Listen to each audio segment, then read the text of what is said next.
We're 1 day away from a pivotal Game 3 of the NBA Finals between the Golden State Warriors and the Boston Celtics. The series is tied 1-1.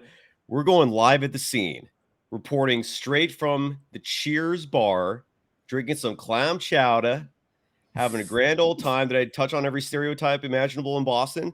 Connor Letourneau joins me. I just got to park my car right now. Yeah, We're going to I'm the break it worst all at down. accents. This is Locked On Warriors. You are Locked On Warriors, your daily Golden State Warriors podcast. Part of the Locked On Podcast Network, your team every day.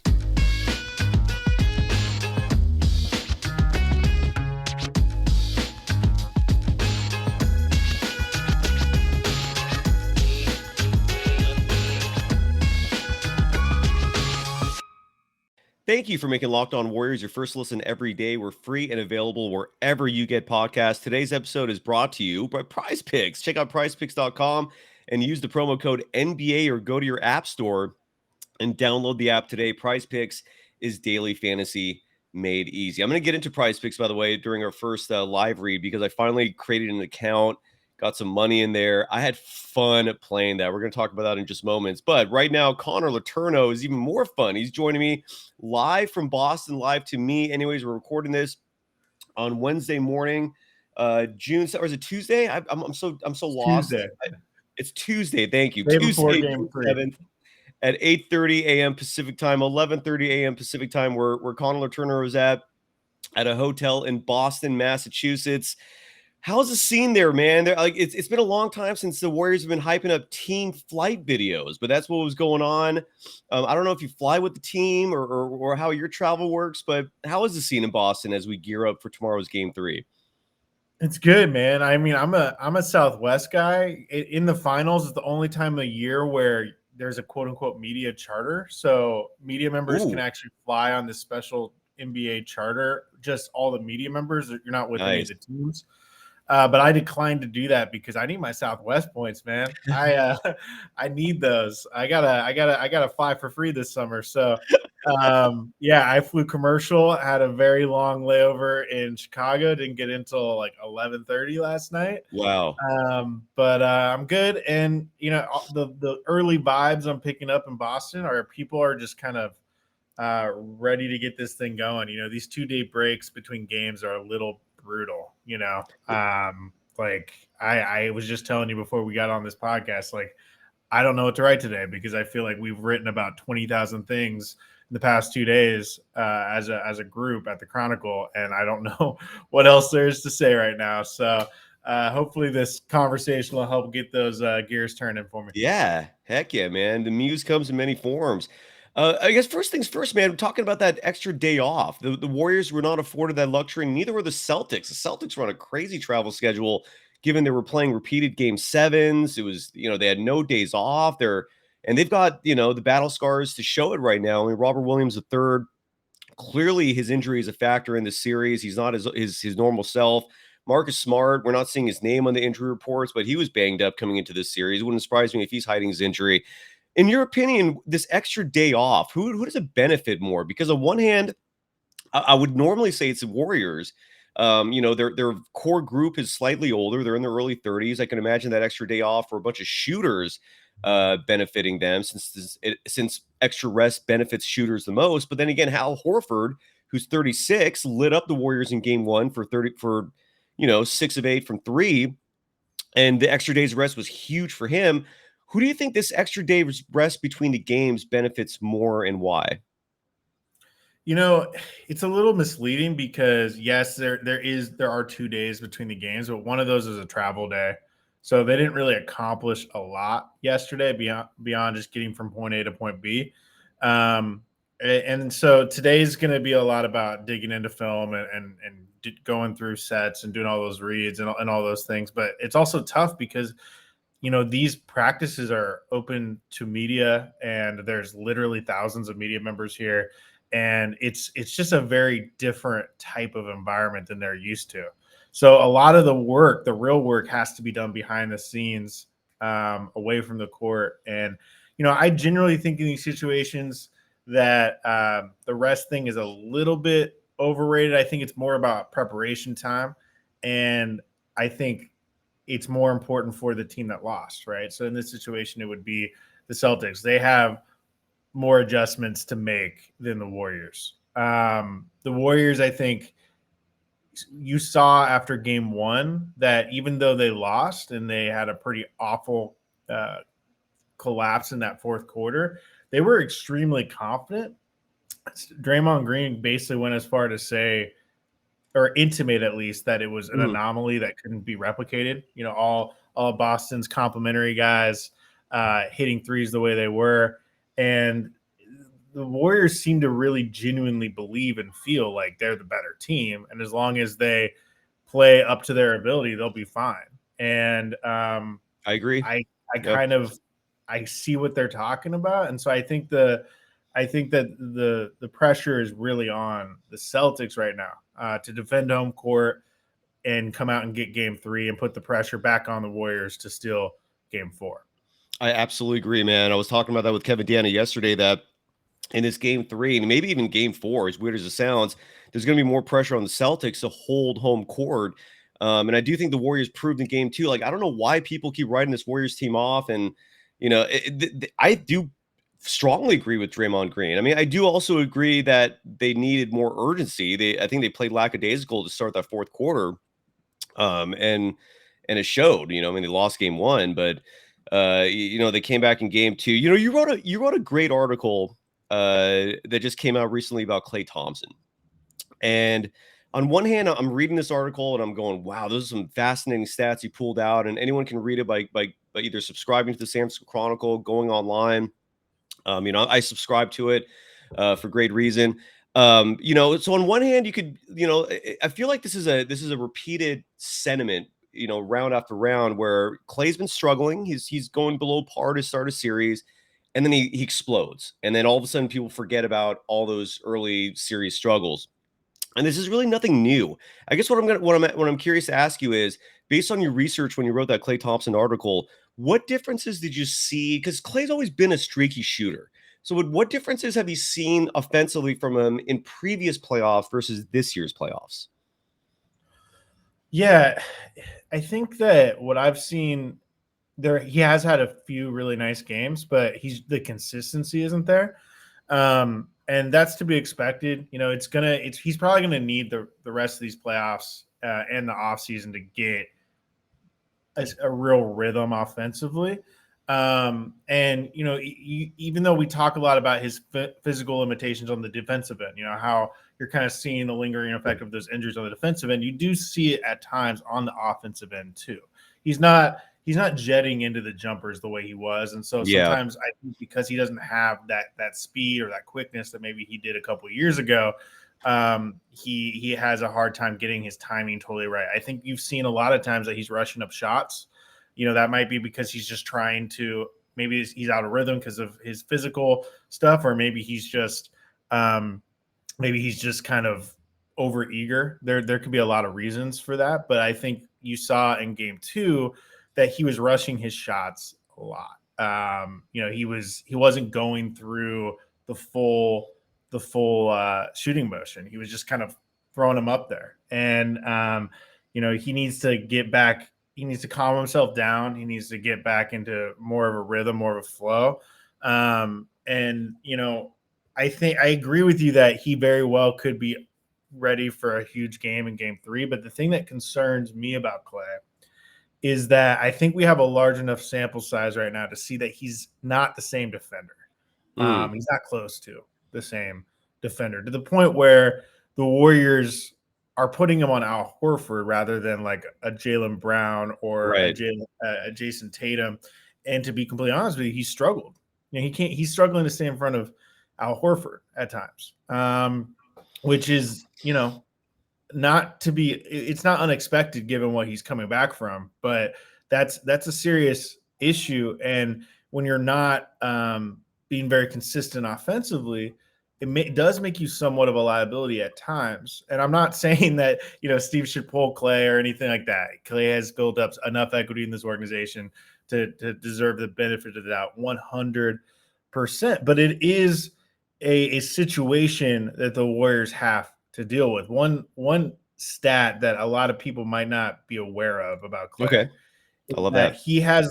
he has by far the worst plus minus differential of any of the regular rotation players in these playoffs. The Ooh. Warriors Ouch. statistically are significantly better when he's off the floor when he's on it Eek. in these playoffs. And that might surprise some people, but if you think about it, it kind of makes sense, in part because a lot of times when he's not on the floor, this guy named Jordan Poole's on the floor. And Jordan Poole, even though he's been up and down at times as well in these playoffs, has helped the Warriors win more than Klay probably has. So it's a surprising stat.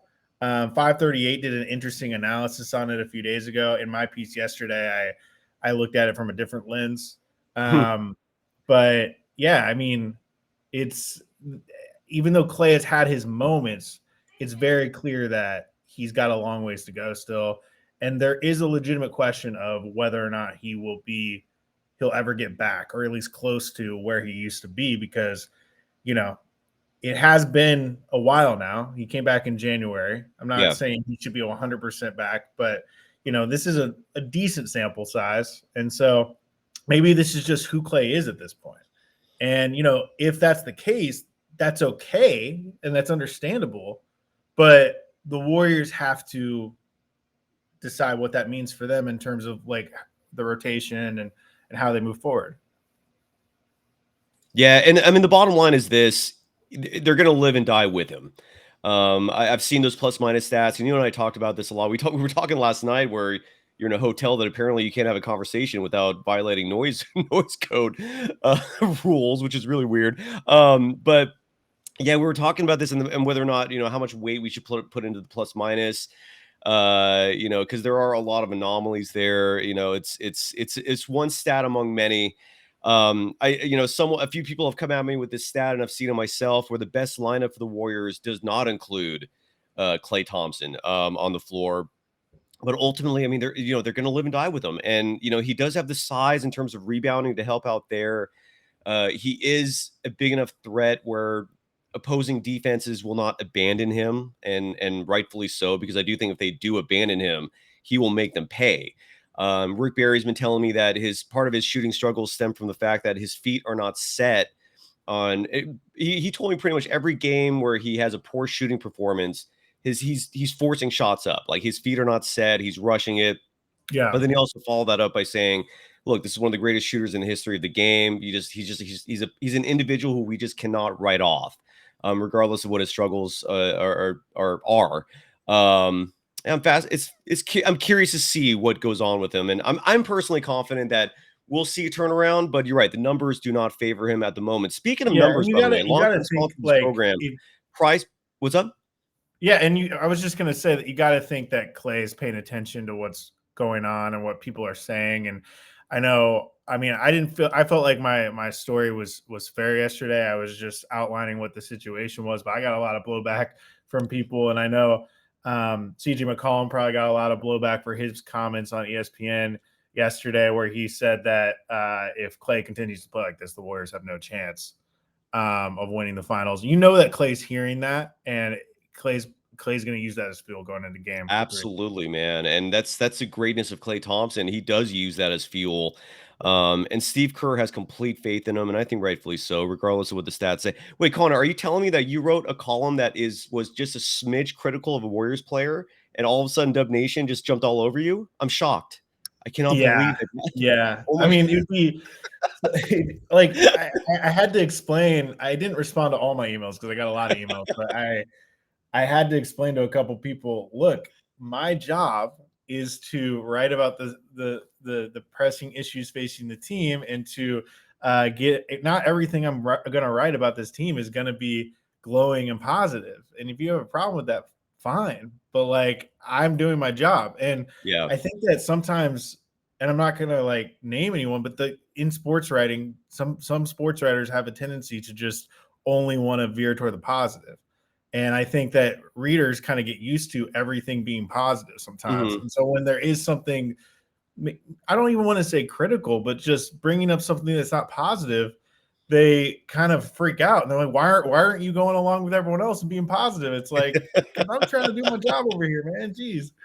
And I'll say this for Dub Nation as well. Like an article, like I said, an article like that, Clay will read it.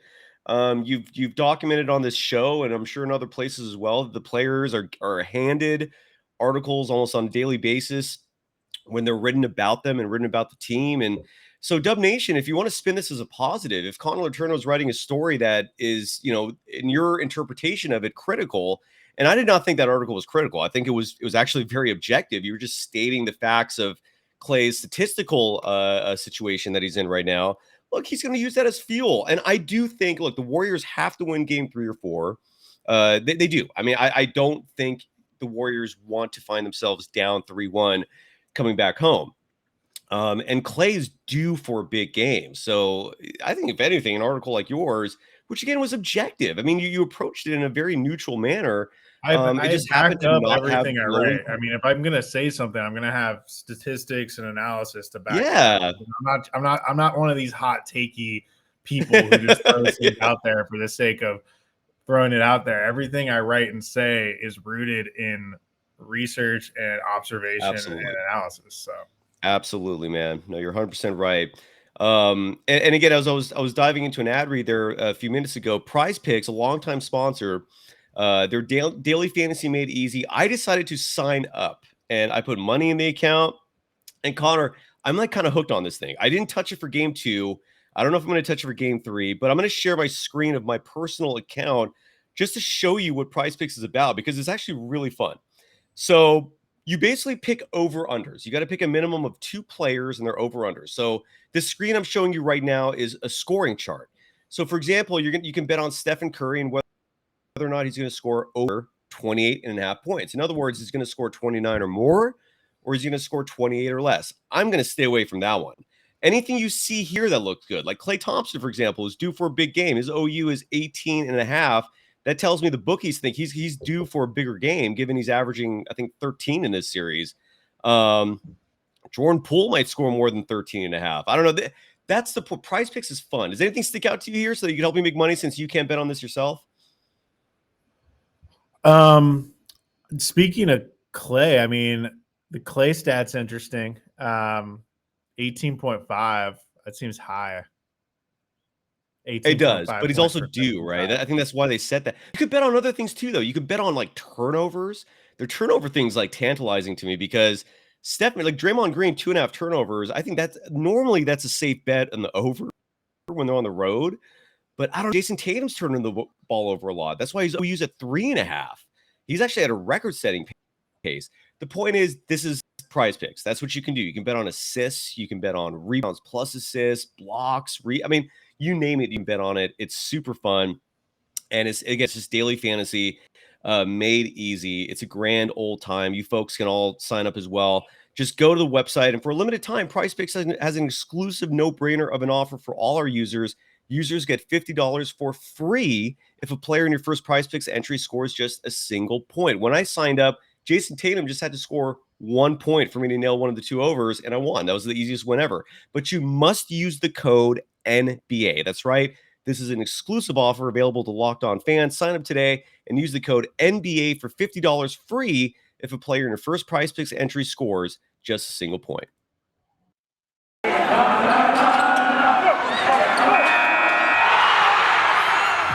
are Locked On Warriors, your daily Golden State Warriors podcast. Part of the Locked On Podcast Network, your team every day. Thank you for making Locked On Warriors your first listen every day. Make sure to go check out the Locked On NBA Big Board. Host Rafael Barlow from NBA Draft Junkies and author of the NBA Big Board newsletter is joined by Richard Stamen, Sam Ferris, and Leif Thulin, giving fans an in-depth look into the NBA draft, mock draft, player rankings, and, of course, the Big Board. It's free and available wherever you get podcasts. You can follow Connor Letourneau on Twitter at CON_CHRON, Con_Cron. You can follow me, Cyrus Saatsaz, on Twitter at Dog Surf Roadshow. What is your prognostication for games? Actually, you know what? No, let's save that for the end. I want to take a step back. I'm not ready to jump into predictions quite yet. I'm curious to know, in your opinion, how are the Warriors? No? Let me rephrase this. How are the Celtics going to beat the Warriors? Like, what do you think they're going to do for adjustments into Game 3? The Warriors made important adjustments in Game 2. Chief among them, aggressiveness. Chief among them, ditching the zone defense. I think there was one play total where they ran the zone in Game 2, and and obviously they mixed up defensive assignments. Klay Thompson, as you mentioned, was guarding Al Horford, and again they were doing man D, so none of those 3-point shooters were wide open in Game 2. What do you think the Celtics are going to do or need to do in Game 3? What should the Warriors expect from them? I actually think the Celtics defensively have done a really nice job overall, and I thought they did a good job in Game 2. I mean, one huge credit to the Celtics is that the Warriors have had to change their offense in a significant way.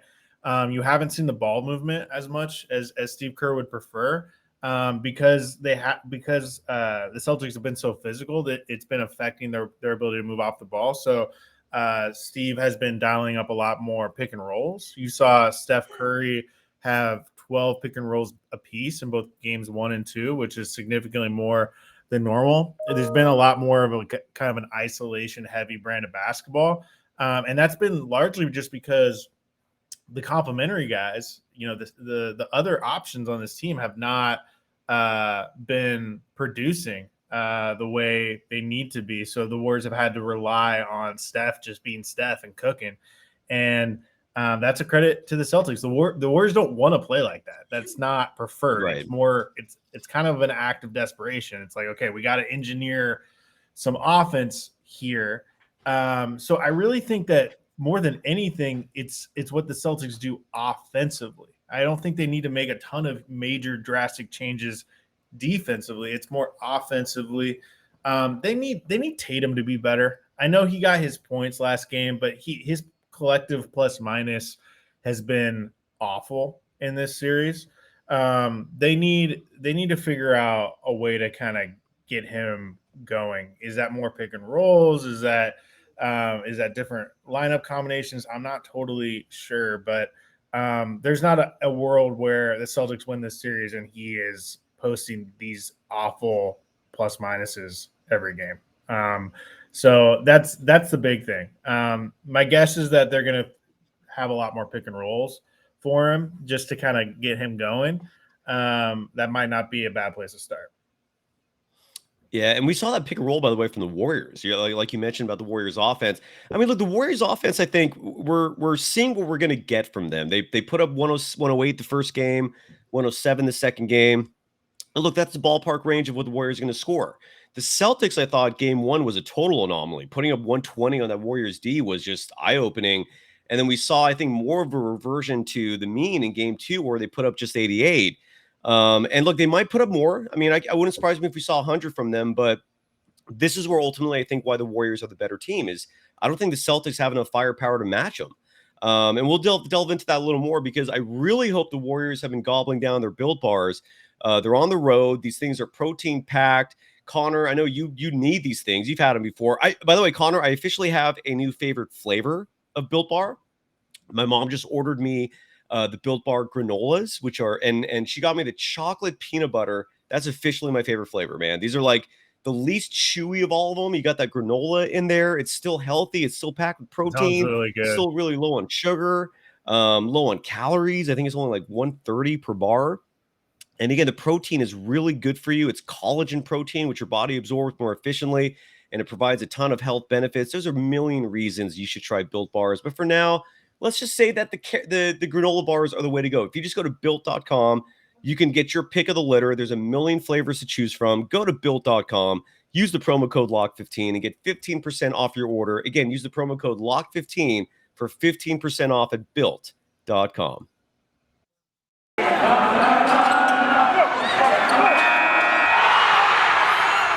You are Locked On Warriors, your daily Golden State Warriors podcast. Part of the Locked On Podcast Network, your team every day.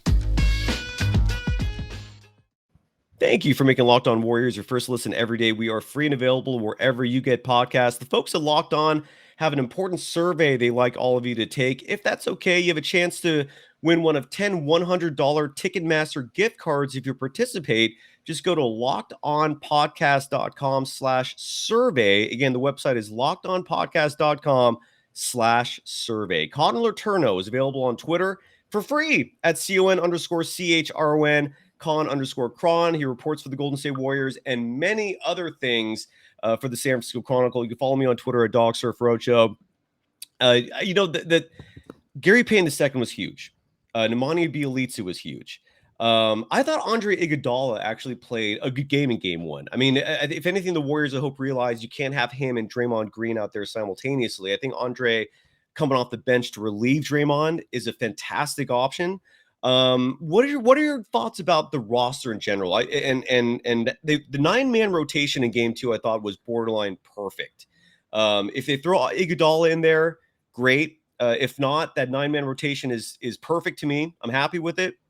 Your thoughts on the rotation, and if you think there's an improvement there or changes that need to be made. Yeah, I think Steve's figuring it out. It's been a process in part because there's been so much injuries and guys in and out of the rotation and lineups and things like that. But it feels like they're finally kind of figuring out who's going to be available, and Steve can finally establish some consistency. I think, it looks like GP2 and Otto Porter are back. They're getting more normal minutes, which is good. Andre, at this point, I think you can just count him out. He's donezo. I think he's shown that he just cannot be on the floor consistently. And at this point, you need to just be like, hey, man, you tried, but you're going to just be the Udonis Haslem guy who's on the bench being another assistant coach, and that'll be helpful. But right now, we just can't. It's just not going to work in terms of having you in the rotation or playing at all, given how many injuries you've been dealing with. So, and that's just the reality. Is that a compliment or is that a diss, by the way, to tell someone you're the Udonis Haslem of the team? I don't know if that's a compliment or an insult. It's not an insult or a compliment. It's just what he is right now. I mean, he has not proven he can stay on the floor. Like, he comes back and he immediately gets injured, and that's happened multiple times this season now. And that's like, we're in the finals. Like, you need to go with what you got. And at this point, he has, credit to him, he has been very helpful as that extra assistant coach. I mean, he's a credible basketball mind. You've seen him being very hands-on with the young guys, and there's value there. Like, that alone probably makes him worth signing him to a minimum, honestly. I think what you saw in game two was a formula that Steve can continue to go back to. I liked how many minutes Steph got. I liked how many minutes Poole got. Same. They needed to lean a little bit more on Steph than they had in game one. And keep in mind, Steph didn't play the fourth quarter because he didn't have to the other night. But it's clear that if they need him to, he'll be playing well over 40 minutes a night, which is necessary at this stage of the season, especially given where some of these other guys are. And so, I really like the combinations and everything. I think, as we've talked about, guys haven't been perfect. Klay needs to play better. Jordan, even though he, had that really nice moment in game two, he didn't really start to come into his own until the game was out of hand for the Celtics. And so they need him to really contribute and be helpful when the game is very much in doubt still. So that'll be important.